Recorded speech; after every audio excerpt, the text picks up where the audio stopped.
There in the distance, also another one of Cairo's hotels. On the streets, what you're seeing right now, I'm going to show you, I have a camera pan out to the 6th of October bridge. There you are seeing people gathered, and you can see at least some kind of fire that has been set ablaze on what seems to be a vehicle, a troop vehicle that carries troops. I could see flames on top of that vehicle, and protesters have surrounded. And those cars that you're seeing are personnel carriers. They ferry the soldiers back and forth. Now it seems, I can't see from where I am, but it seems that the troops that are on there are coming off of the buses. There are protesters there, but we can see clearly that at least some fire is burning around the vehicle. If you're just joining us on Al Jazeera, we've just ticked past 1600 hours GMT, 6 p.m. in Egypt, where these live pictures are coming from, the capital, Cairo, where a curfew is now in place, but it's clearly not having any effect. A police vehicle there, coming under attack from thousands, hundreds of protesters around it right now. Yeah, Ayman, talk us through it. You can see it better. Kamal, unbelievable pictures you're seeing there of crowds of protesters trying to dump the vehicle. That is a personnel carrier that carries troops of the police. They're trying almost to knock it over the side of the bridge into the Nile. Yes, into the Nile.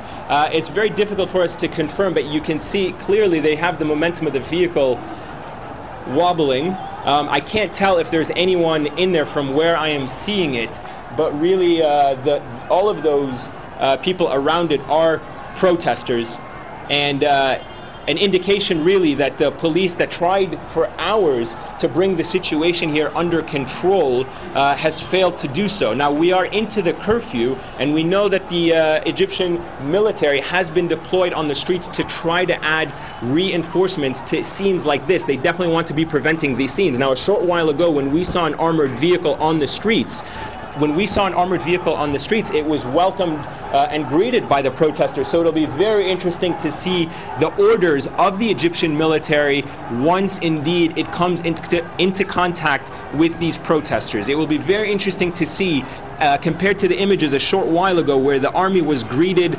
by the protesters and celebrated, whether or not they're going to use any kind of ammunition to suppress the protesters. There you can see at least one protester standing on top of that personnel carrier, dancing almost in celebration. The people clearly in control of that armored vehicle that carries troops back and forth. Now, thousands of troops have been deployed across Cairo in vehicles like that one that you're seeing. And a short while ago, we saw the police outside our building fall back and give ground to the protesters. So an indication that they are not indeed 100% in control of the area. We are also told on the other side of our building, on one of the major streets, which you are not seeing right now, a sea of people, a sea of protesters are making their way onto this bridge and onto the area where we are broadcasting live from. So we know that at least the attempts by the police to maintain control of this major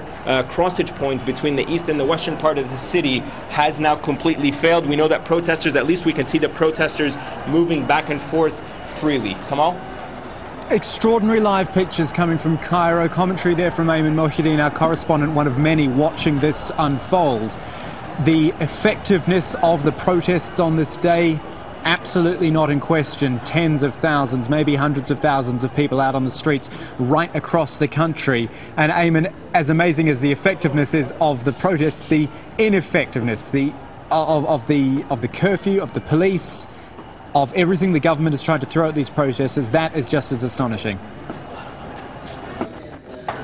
Indeed. I mean, listen, if we have to look back at the past 72 hours, the measures that have been taken place, the comments that have come out of the government, let's first start with the protests that began on Tuesday. Immediately after those, the Egyptian Minister of Interior announced a zero-tolerance policy towards the protesters. He vowed these scenes would not be repeated in Cairo. From various officials all across the government, from the ruling party, we heard time and time again that they were not going to allow this scene to take place, that these people were essentially essentially misguided youths, almost hooligans, and they were attempting to disrupt the peace. What ended up happening, the momentum only grew online. It grew on social media websites. People on the streets who don't even have access to the internet heard about Friday being a day of anger, and it certainly spread and gained momentum. I think on Tuesday, every Egyptian will tell you that was involved in these protests that in fact a fear factor was indeed broken, and that's what you're seeing spill over on the streets today. Last night, very late in the evening,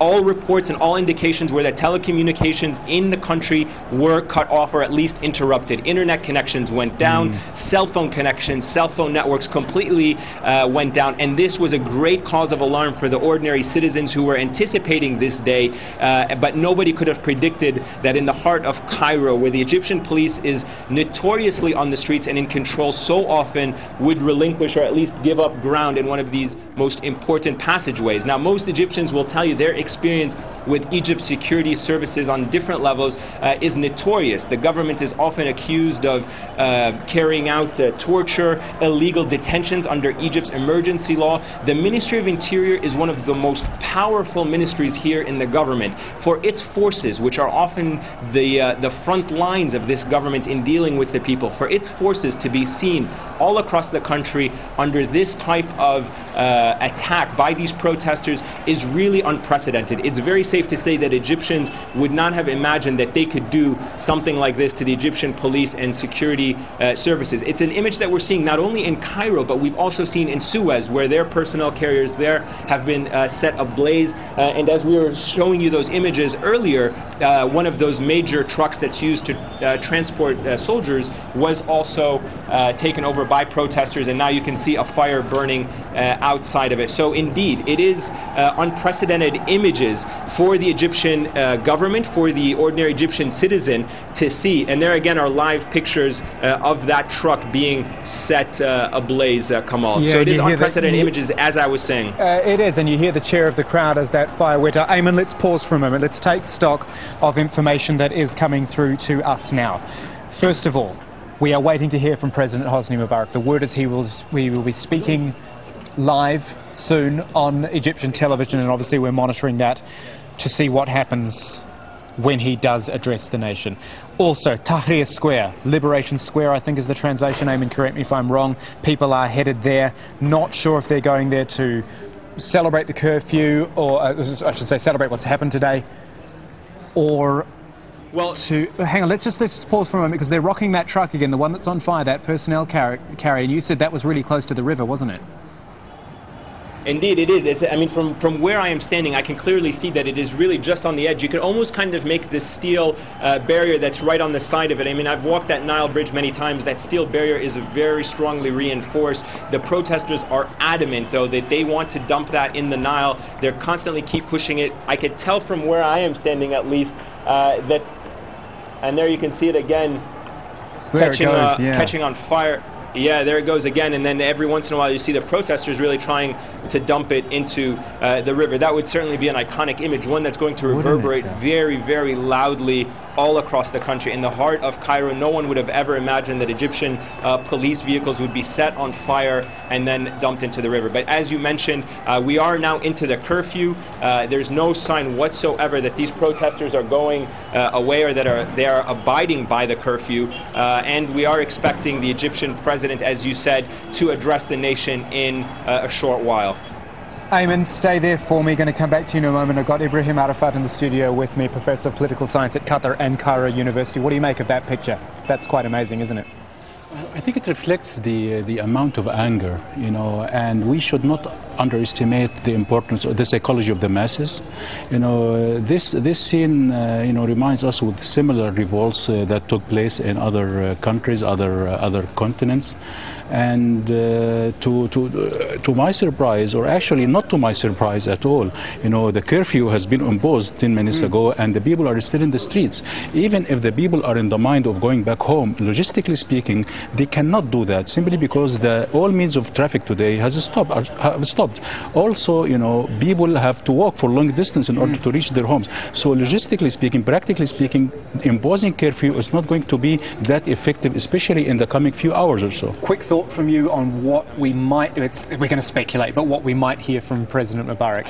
He is a leader who has to address his nation, but it's a nation that does not like him. I think this is going to be very, very important, simply because for the last 4 days, Egyptians have